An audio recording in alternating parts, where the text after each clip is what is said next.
नमस्कार, स्वागत है आपका उत्तराखंड खबरनामा न्यूज़ में। कई दिनों के तनाव व आशंकाओं के बाद आखिरकार रूस व यूक्रेन के बीच आज जंग छिड़ ही गई।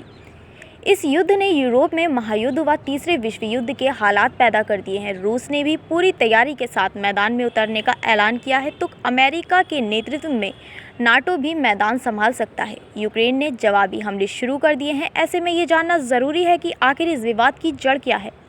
सोवियत संघ के ज़माने में कभी मित्र रहे ये प्रांत दो देश बनने के बाद एक दूसरे के शत्रु क्यों बने हैं और वहाँ के ताज़ा हालात क्या हैं।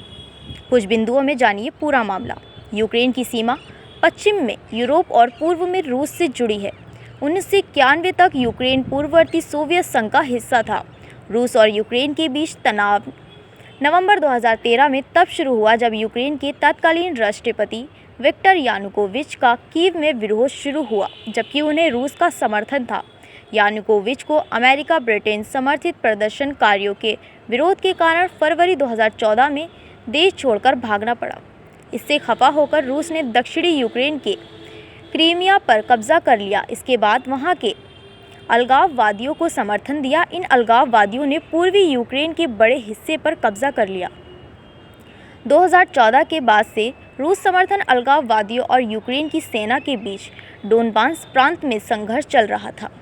इससे पहले जब 1991 में यूक्रेन सोवियत संघ से अलग हुआ था, तब भी कई बार क्रिमिया को लेकर दोनों देशों में टकराव हुआ। 2014 के बाद रूस व यूक्रेन में लगातार तनाव व टकराव को रोकने व शांति कायम कराने के लिए पश्चिमी देशों ने पहल की। फ्रांस और जर्मनी ने 2015 में बेलारूस की राजधानी मिन्स्क में दोनों के बीच शांति व संघर्ष विराम का समझौता कराया। हाल ही में यूक्रेन ने नाटो से करीबी व दोस्ती गांठना शुरू कर दिया।